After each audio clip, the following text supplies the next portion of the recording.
Welcome back to the fourth estate. NDA ప్రభుత్వం మత గణాంకాలను విడుదల చేయడం రాజకీయంగా వివాదం అవుతున్నట్టున్నది. నరేంద్ర మోదీ ప్రతిభ తగ్గిపోతున్నది, ఆయన ప్రతిష్ట తగ్గిపోతున్న కారణంగా ఢిల్లీ ఎన్నికల ఫలితాలు కూడా కారణమైనాయి. బీహార్ ఎన్నికలు వస్తున్న కారణంగా పోలరైజేషన్ కోసం దీన్ని వాడుకోవడానికి బీజేపీ నాయకత్వంలో ఎన్డీఏ ప్రయత్నిస్తున్నదనే విమర్శ ఉన్నది. వాటి గురించి మాట్లాడుకుంటున్నాం. ఇప్పటిదొక రామచంద్రమూర్తి గారు, గఫూర్ గారు మాట్లాడినారు. మనతో శ్రీధర్ రెడ్డి గారు జాయిన్ అయినారు, భారతీయ జనతా పార్టీ నాయకులు.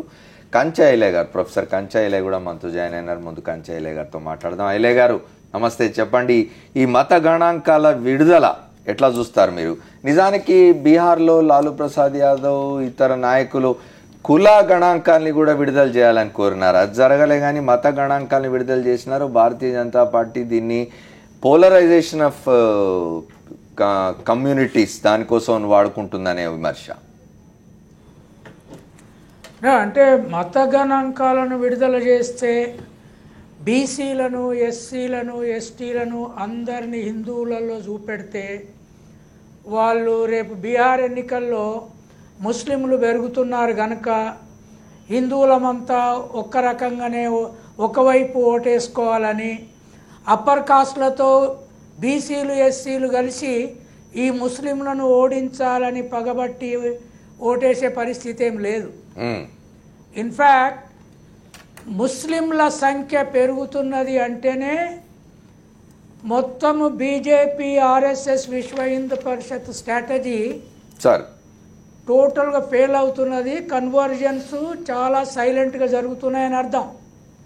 ఎందుకు జరుగుతున్నాయి?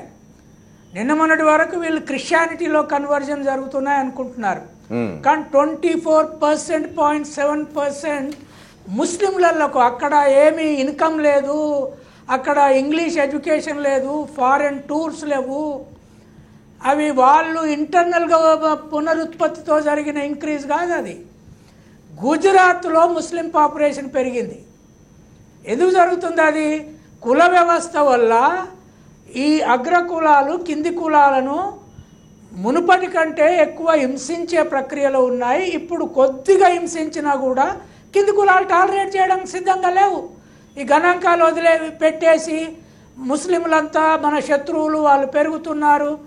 ఈ ఎస్సీ, ఎస్టీ, బీసీలు, మిగతా వాళ్ళంతా బ్రాహ్మణులు, క్షత్రియులు, భూమిహారులతో కలిసి ఐక్యంగా ఉండాలంటే అది నిజానికి వాళ్ళు ఏ అంచనాతో వదిలిపెట్టినరో కానీ it is going to definitely help Nitish and Mulayam Singh and Lalu Prasad whoever they. అని ఐలే గారు, అగ్రకులాల దాష్టికాన్ని తట్టుకోలేక ముస్లింల మతంలోకి చేరిపోతున్నారు కింది కులాల వాళ్ళని చెప్తున్నారు మీరు.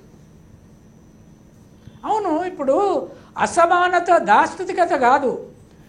ఒక మతము అన్ని రంగాలలో సమానత్వం ఇవ్వలేనప్పుడు, ఆ మతమే పరిపాలనలో ఉన్నప్పుడు, ఒక పూజారి వృత్తి, ఒక సోషల్ ఈక్వాలిటీ, ఒక మ్యారేజ్ ఈక్వాలిటీ, ఒక వృత్తి ఈక్వాలిటీ, తర్వాత ఆ వృత్తులకు గౌరవము, వాళ్ళు చేసే వృత్తులకు గౌరవం ఇవ్వకపోతే చెప్పులు చేసేవాళ్ళు, కుండలు చేసేవాళ్ళు, క్షౌరం చేసేవాళ్ళు, తర్వాత బట్టలు ఉతికేవాళ్ళు, వీళ్ళకు ఎవరు ఎక్కువ గౌరవం ఇస్తారు? డెఫినెట్గా ముస్లిం సమాజం ఎక్కువ గౌరవం ఇస్తుంది. ఓకే, మత మార్పిడి ఎవరితో మిత్రత్వం? అయ్యా ఐలే గారు, మనం బీజేపీ శ్రీధర్ రెడ్డి గారితో కూడా మాట్లాడదాం. మత మార్పిడులు జరగకుండా నిమ్న కులాలకు కాన్ఫిడెన్స్ క్రియేట్ చేసి వాళ్ళ ఎకనామిక్ కండిషన్స్ను మెరుగుపరిచి వాళ్ళకు చదువు విషయంలో కూడా వాళ్ళని ఎంకరేజ్ చేసి వాళ్ళకు సరైన అవకాశాలు కల్పిస్తే ఈ మత మార్పిడులు అయిపోతాయి. అది చేయకుండా మత మార్పిడిని అరికట్టడానికో లేదా పోయిన వాళ్ళని మళ్ళీ ఘరవాప్సీ పేరుతో తీసుకురావడానికో లేదా ఇట్లాంటివి చేసో బీహార్ ఎన్నికలు ఎట్లా గెలుద్దాం అనుకుంటున్నారు? ఇప్పుడు ఈ గణాంకాలు విడుదల చేసింది ఓన్లీ బీహార్ ఎలక్షన్స్ని దృష్టిలో పెట్టుకొని మాత్రమే చేసినటువంటి ప్రచారము సరైనదా కాదా అనేది ప్రజలకు వదిలేయాలి. Why they were not released 15 months? You have promised మేము అధికారంలోకి రాగానే ఈ గణాంకాలు విడుదల చేస్తామని చెప్పారు. 15 మాసాల వరకు ఎందుకు విడుదల చేయలేదు? రిజిస్ట్రార్ జనరల్ ఆఫ్ ఇండియాకు సంబంధించిన ఆఫీషియల్స్ చెప్తూ ఉన్నారు, we could not get a clearance from the Prime Minister's office, so it was not released. 2014 ఎండింగ్లో that was suppose to be released. I'm not denying your fact. విషయం ఏంటంటే కాకపోతే prime minister ఆఫీస్కి ఉన్నటువంటి అభ్యంతరాలు లేకపోతే వాళ్ళకుండే ఇష్యూస్ వాళ్ళకు ఉంటాయి. అదేందనేది పబ్లిక్లో ఎవ్రీథింగ్ కెనాట్ బి రివీల్డ్. కాకపోతే దీని ద్వారా మాత్రమే భారతీయ జనతా పార్టీకి లాభం జరుగుతుంది, లేకపోతే హిందువులందరినీ పోలరైజ్ చేయాలి అని చెప్పేసి అవి ఆలోచన చేస్తూ ఉన్నారంటే అది సరైన పద్ధతి కాదు. ఇప్పుడు కంచయ్య గారి యొక్క సూత్రీకరించిన విధానము ఈ నిమ్న కులాన్ని మాట నేను మాట్లాడను, అందరూ ఒకటే. ఏదైతే వివిధ వృత్తిపరంగా ఉన్నటువంటి కులాలు అయితే ఉన్నాయో, మీరన్న కమ్మరి, కుమ్మరి, వడ్రంగి, లేకపోతే మరొకటి క్షౌరం చేసేవాళ్ళు, వీళ్ళందరినీ ముస్లిమ్స్ మాత్రమే గౌరవిస్తారు, హిందువులు గౌరవించారని కొత్త సూత్రీకరణ కంచయ్య గారు ఎక్కడికి వెళ్ళి పట్టుకొచ్చిన హిందూ సమాజము, భారత సమాజము వృత్తిపరంగా మీరు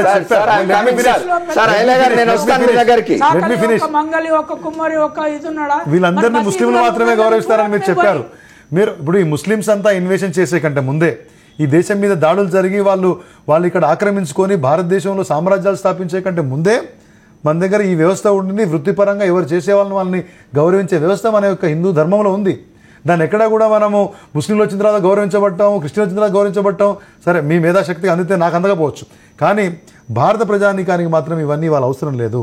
నేను అందుకే చెప్తా ఉన్నాను, మీరు ఎన్ని ప్రకాలుగా కంచయ్య గారు లాంటి వాళ్ళు ఏ రకంగా విభేదించినా కానీ, లేకపోతే మా యొక్క మత సంబంధమైనటువంటి ఒకవేళ వ్యవహార శైలి గురించి మీరు పదే పదే ప్రశ్నించినా కానీ, హిందూ సమాజంలో వీటి గురించి మీరు విభేదనలు రేకెత్తే ప్రయత్నం చేసినా కానీ, ఒక్కసారి ఈ 3-4 నెలల్లో జరుగుతున్నటువంటి ఎన్నికల యొక్క ఫలితాలు మీరు చూడండి. Whether it is urban India ఆ రూరల్ ఇండియా, ఎస్పెషల్లీ స్థానిక సంస్థల ఎలక్షన్స్ అంటే అక్కడ ప్రజల ఆత్మతోటి సంబంధం అయి ఉంటాయి. 99% లిటరసీ ఉన్నటువంటి బెంగళూరుని తీసుకోండి, జైపూర్ను లేకపోతే మధ్యప్రదేశ్ తీసుకోండి, మీరు విష ప్రచారం చేసిన జైపూర్ని తీసుకోండి, రాజస్థాన్ తీసుకోండి, లేకపోతే మధ్యప్రదేశ్ తీసుకోండి, ప్రజలు ఏం చెప్తున్నారు? ఇవన్నీ మాకు సంబంధం లేదు, ఈ విష ప్రచారాలకు, కుల విభేదాలకు, మతపరమైనటువంటి ఘర్షణలకు మీరు తావిచ్చే విధంగా మాట్లాడటాన్ని, ఆ విధంగా భారతీయ జనతా పార్టీకి ఆపాదించడాన్ని ప్రజలు మేము నమ్మట్లేదు, నరేంద్ర మోడీ గారి నాయకత్వాన్ని సమర్థిస్తా ఉన్నా చెప్పారు. కానీ మతపరమైన వివాదాలు రేకెత్తించే, ఘర్షణలకు దారితీసే వాతావరణము అట్లాంటి ప్రకటనలు చేస్తున్నది మీ సంబంధించిన నాయకులే కదా. ఎక్కడ జరిగింది? మొదటి 6-7 మాసాలు మొత్తం అంతా దాని మీద నడిచింది. ఎవరైనా మాట్లాడే సందర్భం వస్తే ఖండించాల్సిన దగ్గర ఖండించాం, వాళ్ళకి చెప్పుకోవాల్సిన దగ్గర చెప్పాం, క్షమాపణలు చెప్పాం, జాతికి జవాబుదారిగా ఉన్నాం. కాబట్టి వాళ్ళ ప్రజలు దాన్ని గర్విస్తూ ఉన్నారు, ఇటువంటి ప్రభుత్వం ఉంది, ఇటువంటి నాయకుడు అని చెప్పి. ఇవన్నీ కూడా బీహార్లో రేపు పొద్దున లాలూ ప్రసాద్ యాదవ్కో లేకపోతే మరొకరికో ఇవన్నీ ఎదురు కాదు. మీరు పోలరైజ్ చేయలేదంటే కంచయ్య గారికి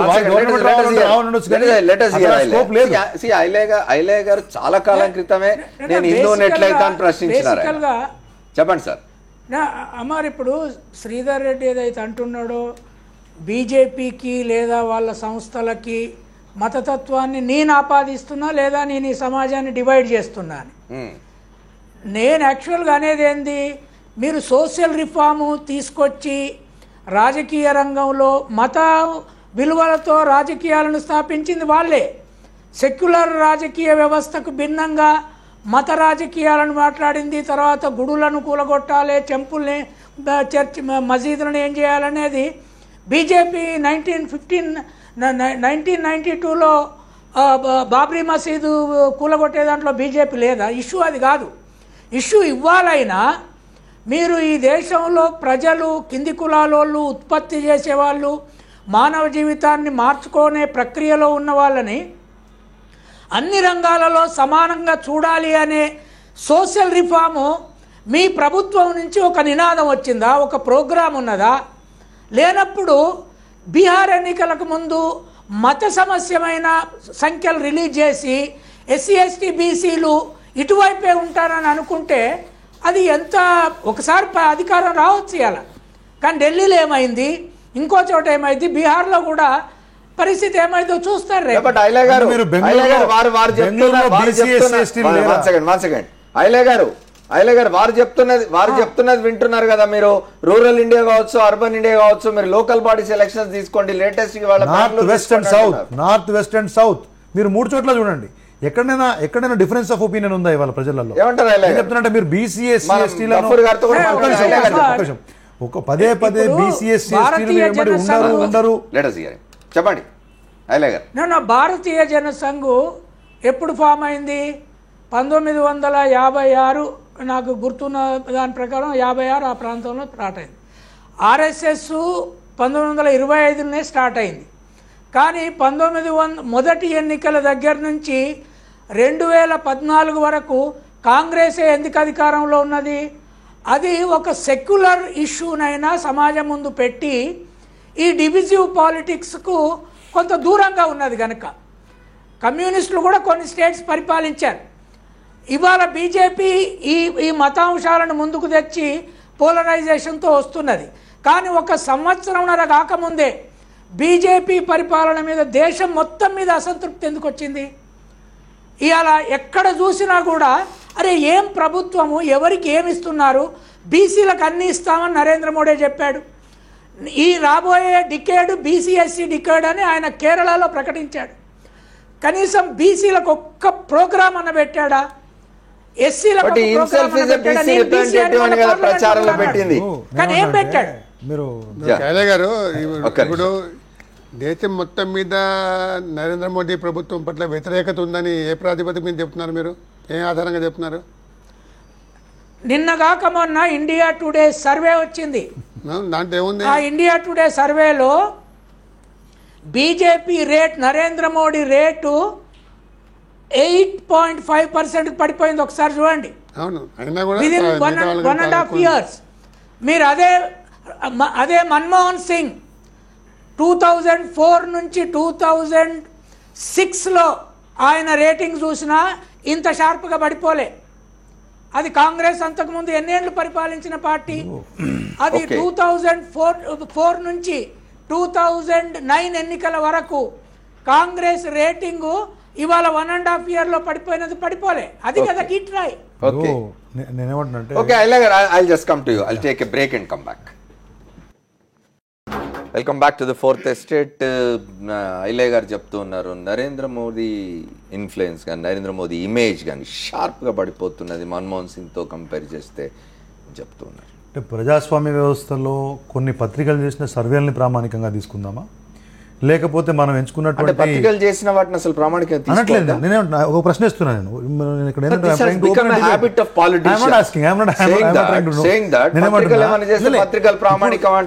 ఇప్పుడు చేస్తున్నాను. ఇప్పుడు అనుకూలమైనప్పుడు ప్రామాణికం అవుతాయి, అనుకూలం కానప్పుడు ప్రామాణికం కావా? అబ్సల్యూట్లీ నా ఉద్దేశం అది కాదు. నేను చెప్పేది ఏంటంటే ఇప్పుడున్న పరిస్థితులలో ఈ 3 రాష్ట్రాల్లో సౌత్, వెస్ట్ అండ్ నార్త్ 3 రాష్ట్రాల్లో జరిగినటువంటి ఎన్నికల్లో వచ్చినటువంటి ఫలితాలను ప్రామాణికంగా తీసుకుందామా, కొంత శాంపుల్ తీసుకొని సర్వే చేసినటువంటి పత్రికను ప్రామాణికంగా తీసుకుందామా, which is more superior? Number 1.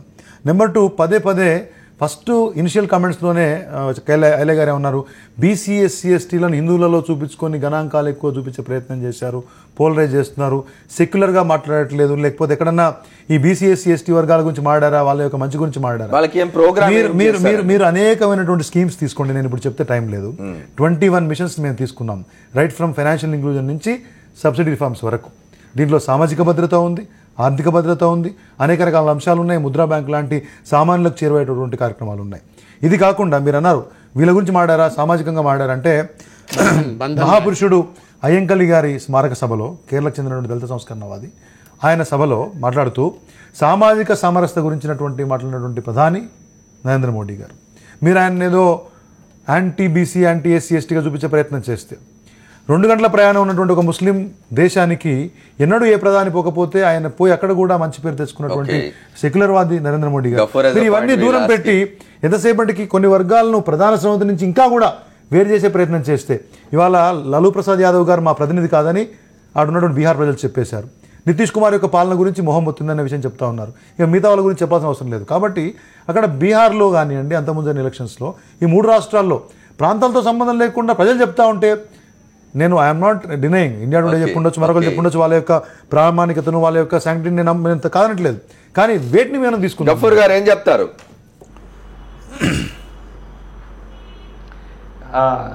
Amar గారు, శ్రీధర్ రెడ్డి గారు సోదరుడు ఒక విషయాన్ని గుర్తించాలి. లేని ఏదో ఒక బ్రహ్మాండమైనటువంటి గాలి దేశంలో వీస్తున్నట్టు చెప్తున్నాడు ఆయన. అయ్యా, బీజేపీకి పార్లమెంట్ ఎన్నికల్లో వచ్చిన ఓట్లు 31%, అంటే 69% మీకు వ్యతిరేకంగా ఉన్నారు.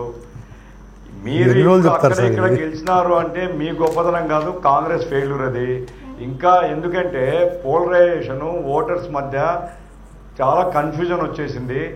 ఆశించిన ఫలితాలు రావడం లేదు. మరి మీరెందుకు సాధించలేకపోయారు? సరే, మేమంటే మంచి వాళ్ళం కాదు, మరి ఆ ఓట్లు కమ్యూనిస్టులకు ఎందుకు వేయలేదండి? దేశం ఆ ఓట్లు కమ్యూనిస్టులకు ఎందుకు వేయలేదు? మరి కాంగ్రెస్ దుర్మార్గులు, మంచి వాళ్ళు కాదు, వాళ్ళంతా అవినీతి చేశారు, మరి కమ్యూనిస్టులకు ఎందుకు ఓట్లు వేయలేదు? ఈ దేశం లేరు. అదే కదా, మరి మరి మరి మీరు ఆల్టర్నేట్ కాదు మేమంటే కాదంటారు. మరి ఎట్లా? దయచేసి గమనించండి, ఇప్పుడు మీరు ఆల్టర్నేట్ కాలేకపోతున్నారు. భవిష్యత్తులో పోలరైజేషన్ ఎట్లా జరుగుతుందో చూడాలి. మీకు మాత్రం భరతం పట్టక తప్పదు, మిమ్మల్ని సాగనపక తప్పదు. సార్ గఫూర్ గారు, మీరు అది కోరుతున్నారు కరెక్టే, కానీ వారు ఒక ప్రశ్న ఇస్తున్నారు. మరి సరే, కాంగ్రెస్ అంత పాప పంకిలం అయిపోయింది, లేకపోతే అవినీతిమయం అయిపోయింది, దానికి ఆల్టర్నేట్ గా మతవాదులను ఎందుకు తేవాలని, కమ్యూనిస్టులు ఎందుకు తేవడం లేదు అంటున్నారు ఆయన. పాయింట్ ఏమంటే సార్, మీరు అధికారంలో ఉన్న రాష్ట్రాల్లో కూడా కోల్పోతున్నారు కదా అధికారాన్ని. రాలేదండి, కోల్పోయినాం సార్, వాస్తవమే కదా, కోల్పోయినాము. మేము చేసినటువంటి కొన్ని తప్పులు కూడా దానికి కారణము. అదే సమయంలో ప్రజల్లో ఆలోచనలో వచ్చినటువంటి మార్పులు కూడా కొంత కారణము. భవిష్యత్తులో రాబోయే కాలంలో ఈ మతోన్మాద శక్తులు కానీ, మతాన్ని రాజకీయాల్లో వాడుకొని కేవలం భ్రమలు సృష్టించే శక్తులు కానీ నిలబడలేరు. కాబట్టి తాత్కాలికంగా ఏదో మెరుపులు చూపించి బ్రహ్మాండం మెరుస్తుంది భారతదేశం అన్నారు. ఏమైందండి? భారతదేశం మెరుస్తున్నప్పుడే చిత్తుగా ఓడిపోయింది బీజేపీ. కాబట్టి ఇప్పుడు కూడా బీజేపీకి బలమేం లేదండి. ఢిల్లీ ప్రజలు స్పష్టం చేసినారు. ఢిల్లీ వాళ్ళు 100% చైతన్యవంతులు. మరి చదువుకున్నటువంటి వాళ్ళు ఢిల్లీలో ఎందుకు సాగనంపినారండి మీకు? కాబట్టి మీ పాలసీలు జనానికి ఏం పోలేదు, జనానికి మీరేం మంచి చేయడం లేదు. రేపు సెప్టెంబర్ 2వ తేదీ దేశవ్యాప్తంగా కోట్ల మంది కార్మికులు సమ్మె చేస్తున్నారు. ఇవన్నీ వాస్తవాల దగ్గర పెట్టుకుని మీరు ఆలోచించాలి తప్ప ఏదో మేము బ్రహ్మాండంగా చేసేస్తున్నాం అంటే ఎట్లండి? ఓకే, మనం ఒకసారి ఐలే గారితో మాట్లాడాం. ఐలే గారు ఇంతకుముందు శ్రీధర్ రెడ్డి గారు చెప్పిన 2 విషయాలు. ఒకటి, ఇండియా టుడే సర్వే ప్రామాణికం ఎట్లా అవుతుంది? ఇండియా టుడే సర్వే కంటే ప్రజలు ఇచ్చిన తీర్పు కదా చూడాల్సింది. అనేక ప్రాంతాల్లో, రూరల్ ఇండియాలో, అర్బన్ ఇండియాలో, స్థానిక ఎన్నికల్లో బీజేపీ ఎట్లా గెలుచుకొస్తుందో మీరు చూడడం లేదా అంటున్నారు ఆయన. ఒకటి అమర్, ఇక్కడ 2 విషయాలు సీరియస్గా చర్చించాల్సినవి. ఒకటి, నిన్న మొన్నటి వరకు కాంగ్రెస్ను వీళ్ళు అటాక్ చేసింది ఏంది అంటే, ముస్లింలను అప్పీజ్ చేసి వాళ్ళను ఒక ఓట్ బ్యాంక్గా మలుచుకున్నారు, ఎస్సీలను ఒక ఓట్ బ్యాంక్గా మలుచుకున్నారు. తర్వాత ముస్లింలు ఈ దేశంలో ఒక స్వతంత్ర ప్రతిపత్తి కలిగిన ప్రజలుగా వాళ్లకు ఏ హక్కులు ఉండడానికి వీలు లేదని వీళ్ళు పెద్ద ఎత్తున చాలా డిబేట్ చేశారు. ఇవాళ సెన్సెస్లో ఏం తేలింది? 24.7% గ్రోత్ రేట్ ఉన్నది. అది కాంగ్రెస్ పెంచిందా, కన్వర్జెన్స్ పెంచినా? ఒకసారి వాళ్ళు చెప్పాలి. లేదు కంచాయిలే డిబేట్ పెంచిందా? ఇంత పర్సెంట్ ముస్లింలు ఎందుకు పెరిగారు? గుజరాత్లో ఎందుకు పెరిగారు? మధ్యప్రదేశ్లో ఎందుకు పెరిగారు? వీళ్ళు పరిపాలించే రాష్ట్రంలో ఎందుకు పెరిగారు? వీళ్ళకు మానవ సమానత్వం పట్ల ఒక రాజకీయ అవగాహన లేదు, సోషల్ అవగాహన లేదు. నిజానికి నా దృష్టిలో కాంగ్రెస్ కనుక సెక్యులర్ నినాదం తీసుకొని కమ్యూనిస్ట్ కాంగ్రెస్ లేకపోతే ఈ దేశంలో ముస్లిం పాపులేషన్ ఇంకా పెరిగేది. ఓకే, ముస్లింల పాపులేషన్ పెరుగుతూనే సెక్యులర్ వాదం వర్ధిల్లుతున్నట్టు మీరు అనుకుంటే దట్స్ అప్ టు యూ. నేనేమంటున్నా, మేము కనుక నిజంగానే గుజరాత్లో మీరు అన్నట్లు నరేంద్ర మోడీ గారు ముస్లిం వ్యతిరేకంగానో మరొక వ్యతిరేకంగానో మరి పరిపాలించుంటే, మేము సెక్యులర్గా ఉండకపోతే మరి వారి జనాభా ఎట్లా పెరిగినట్టు? అంటే మేము we are giving freedom to every sector of the society. కాబట్టి వాళ్ళు పెరిగినందువల్ల దేశానికి నష్టమా లాభమా ఇవన్నీ అసలు అంత స్థాయికి మనం వెళ్ళక్కర్లేదు.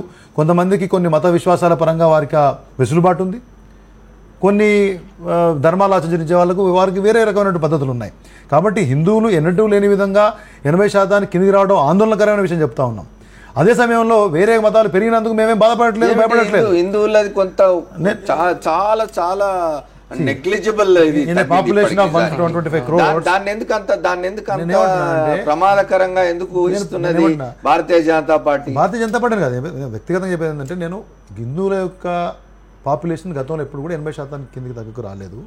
ఈసారి వచ్చింది కాబట్టి దాని పరిణామాలు ఏ విధంగా ఉంటాయో, మంచిగా ఉంటాయో చెడ్డ ఉంటాయో మనం చూడబోతాం. కానీ అదే సమయంలో మిగతా పెరిగినటువంటి వాళ్ళ యొక్క సంఖ్య గురించి ఎక్కడా ఆందోళన చెందాల్సిన అవసరం లేదు. వాళ్ళందరూ కూడా భారతీయులే, వాళ్ళందరూ కూడా భారతీయ జనతా పార్టీ సమర్థిస్తున్న వాళ్ళే. చెప్పాలి, ఆందోళన కలిగిస్తూ ఉన్నది మన హిందువుల ఇది తగ్గిపోవడం అనే దాని మీద. సార్ చెప్పండి ఐలే గారు. అమ్మారు ఒక్కటేంటంటే, శ్రీధర్ రెడ్డి అన్నట్లు కనుక ఈ ఏ జన సంఖ్య పెరిగినా ఆందోళన పడాల్సిన అవసరం లేదు, వాళ్ళ మతం ఏదైనా పర్వాలేదు అనుకున్నప్పుడు కాంక్రీట్గా కాంగ్రెస్ వాళ్ళ మీద కానీ ఇంకోరి మీద కానీ అభియోగాలు వేయాల్సిన అవసరం లేదు. మహారాష్ట్రలో ముస్లింలకు రిజర్వేషన్ ఎందుకు అపోజ్ చేసింది బీజేపీ? రాజ్యాంగం మరాఠాలకు రిజర్వేషన్ ఎందుకు సపోర్ట్ చేస్తుంది? ఇవాళ పటేల్స్ రిజర్వేషన్ సమస్య పెద్ద ఎత్తున వచ్చింది. గుజరాత్ లో ఇవాళ చాలా పటేల్స్ రిజర్వేషన్ సమర్థిస్తున్నారా? తప్పదు. కంచయ్య గారు లాంటి వారు సమర్థిస్తున్నారా చెప్పండి విషయం తేల్చమనండి. ఓకే, భారతీయ జనతా పార్టీ విషయాన్ని పక్కన పెడితే 2 విషయాలు మాట్లాడదాం. పటీదార్ కమ్యూనిటీకి ఇవాళ రిజర్వేషన్ ఇవ్వాలి, అక్కడ అగ్రకులాల కింద లెక్క పెడతారు వాళ్ళకి ఇవ్వడాన్ని మీరు సమర్థిస్తారా? ఈ విషయాన్ని మీరు సూటిగా చెప్పండి. రెండవది ముస్లింలకు ఇంకోటి అయ్యల గారు ఇంకో విషయం, జనాభా ప్రాతిపదిక ఇవ్వాలని ఎప్పటి నుంచో కాన్సీరామ్ నుంచి ప్రిన్సిపలే ఉంది కదా. మత ప్రాతిపదికన మన రాజ్యాంగం మత ప్రాతిపదికన రిజర్వేషన్ ఇవ్వడాన్ని ఒప్పుకోదు. రాజ్యాంగానికి వ్యతిరేకంగా పోదామా? మహారాష్ట్ర తెలంగాణ కాదు, ఇప్పుడు ఒకటండి తెలంగాణలో కూడా డ్రామా జరుగుతుంది.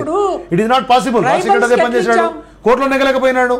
బీసీల నోట్లు కొట్టి 4% ముస్లింలకు ఇస్తే మరి అయ్యల గారు లాంటి వాళ్ళు ఎందుకు మాట్లాడలేదు ఆ రోజు?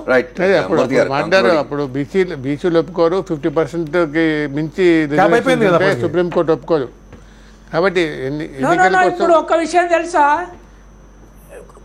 కులాల జనాభా ఎందుకు రిలీజ్ చేస్తలేరంటే అది 50% మించి బీసీలు ఉన్నారు. ఆ జనాభా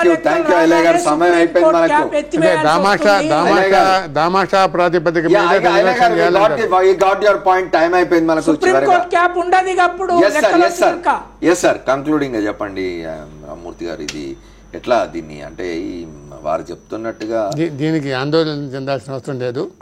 ముస్లిం జనాభా పెరుగుతుందంటే ఇంకా అక్కడ ఆర్థికంగా వెనుకబడుతూనే ఉందని అర్థం. అది సామాజికంగా ఆర్థికంగా వాళ్ళు అభివృద్ధి చెందితే వాళ్ళ ఉత్పత్తి రేటు కూడా తగ్గుతుంది. ఓకే, చర్చలో పాల్గొన్న రామచంద్రమూర్తి గారికి, శ్రీధర్ రెడ్డి గారికి, అయ్యలయ్య గారికి, అట్లాగే గఫూర్ గారికి కృతజ్ఞతలు. ఏదేమైనా మత గణాంకాల విడుదల అనేది కొంచెం భారతదేశంలో రాజకీయాల్లో కొన్ని వివాదాస్పదమైన పరిస్థితులకు దారితీసింది. సరిగ్గా బీహార్ ఎన్నికల ముంగిట్లో ఇట్లాంటివి బయటికి రావడం అనేది మరింత వివాదాస్పదమైంది. ఇది ఒక మతానికి సంబంధించిన జనాభా కుల వివరాలను బయట పెట్టకుండా మత గణాంకాలు మాత్రమే బయట పెట్టడం కూడా విమర్శకు దారితీసింది. ఏదేమైనా కూడా ఒక మతానికి సంబంధించిన జనాభా పెరగడాన్ని ఆందోళనగా చూడాల్సిన అవసరం లేదు. వెనుకబడతనాన్ని, ఆర్థికంగా వెనుకబడతనాన్ని ముఖ్యంగా ఎట్లా ట్యాకిల్ చేయాలి, ఎట్లా దాన్ని మెరుగుపరచాలని ఆలోచించాల్సిన అవసరం, బాధ్యత కేంద్ర ప్రభుత్వం మీద ఉంటుంది. ఇది వాళ్ళ 4th ఎస్టేట్. రేపటి 4th ఎస్టేట్లో మళ్ళీ కలుద్దాం. స్టేట్ యూన్ Sakshi. This is Amar signing of.